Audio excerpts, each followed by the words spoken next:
চলে আসলাম আর একটি মজাদার রেসিপি নিয়ে।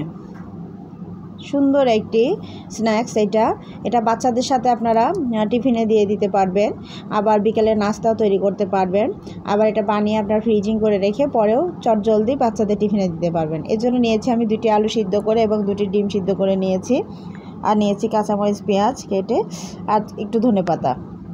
আমি আলুগুলো গ্রেট করে নেব সুন্দর করে, এটা গ্রেটার দিয়ে দেখুন আলুগুলো আমি গ্রেট করে নিচ্ছি। আমি সবগুলো আলু সুন্দর করে এভাবে গ্রেট করে নেব। আলু গ্রেট করা হয়ে গেছে, এখন আমি ডিমটাও গ্রেট করে নেব। ডিমটাও আমি গ্রেট করে নিচ্ছি, এভাবে আমি পুরো ডিমটা গ্রেট করে নেব। তখন ডিম আমার গ্রেট করা শেষ, এখন দিয়ে দিলাম ধনিয়া পাতাগুলো। আমার ফ্রিজে ধনিয়া পাতা ছিল, এই জন্য কালারটা এমন হয়েছে। আর কিছু কাঁচামরিচ আর পেঁয়াজ কুচি আমি দিয়ে দিলাম, আর দিয়ে দিব এখন আমি ভাজা জিরার গুঁড়া। ভাজা জিরার গুঁড়া আমি 1.5 চামচ পরিমাণ দিয়ে দিলাম, আর পরিমাণ মতো লবণ, স্বাদ অনুযায়ী লবণ আপনারা যেমনটি পছন্দ করেন সেইভাবে দিবেন। দিয়ে আমি এটাকে সুন্দর করে মাখিয়ে নেব।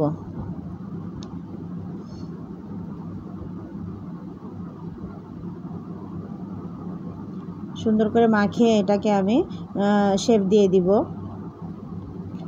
আপনারা চাইলে গোল গোল করে শেপ করেও দিতে পারেন, আবার এই লম্বাভাবে আঙ্গুলি আকারেও শেপ বানাতে পারেন, চপ আকারেও আর কি শেপ দিতে পারেন, আবার আঙ্গুলি আকারেও দিতে পারেন। আপনাদের যেভাবেই সেভাবে আপনারা শেপটা দিয়ে নিতে পারেন। আমি সবগুলো শেপ দেওয়া রেখে দিয়ে এখন নিয়ে নিচ্ছি ময়দা, জিরা গুঁড়া আর মরিচের গুঁড়া, সামান্য পরিমাণ লবণ দিয়ে আমি এটাকে একটা ডো বানিয়ে নেব, লিকুইড। এটা দেখুন মিশ্রণ বানিয়ে নিয়েছি। এই মিশ্রণটা আবার হয়ে গেছে, একটু পাতলা করে বানিয়ে নেব আমি এই মিশ্রণটা নিয়ে। এখন দেখেন আমার এগুলা করা হয়ে গেছে। এখন চলে আসব, এখানে আমি একটা কোট করে দিব। যে মিশ্রণটা গুলিয়ে নিলাম ময়দার, সেই মিশ্রণের সাথে আমি চুবিয়ে আমি বিস্কিটের গুঁড়ার সঙ্গে, আমি বিস্কিটের গুঁড়া করে নিয়েছিলাম, টোস্ট বিস্কিট, সেই গুঁড়ার সঙ্গে সুন্দর করে কোট করে নেব। 2বার করে আমি এটা কোট দিব। এভাবে কোট করে আপনারা একটি বক্সে করে ফ্রিজে রেখে দিলে পরবর্তী সঙ্গে সঙ্গে আপনি বাচ্চাদের ভেজে এটা টিফিনের জন্য দিয়ে দিতে পারবেন।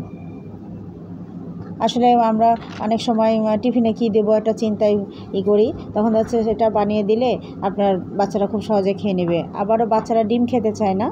এই যে আমার সব কোট করা হয়ে গিয়েছে। এখন পরবর্তীতে চলে আসলাম, আমি একটা ডিম নিয়ে ডিমটাকে সামান্য পরিমাণ লবণ দিয়ে সুন্দর করে ফেটে নিচ্ছি একটি কাঁটা চামচ দিয়ে।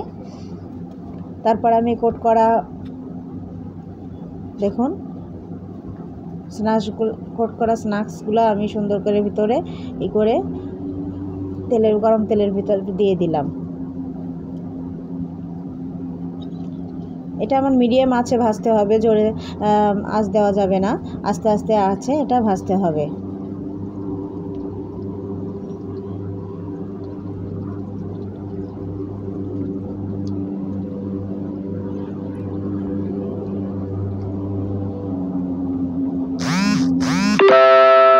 টিকিয়া বলতে পারেন, এটাকে ডিম পটেটো এগ রোলও বলতে পারেন, যে কোনো নামই দিতে পারেন। ব্যাস হয়ে গেছে ভাজা। এই যে দেখুন কত সুন্দর লোভনীয় হয়েছে। আপনারা এটা সস দিয়ে বা অন্য দিয়ে পরিবেশন করতে পারেন। ধন্যবাদ সবাই।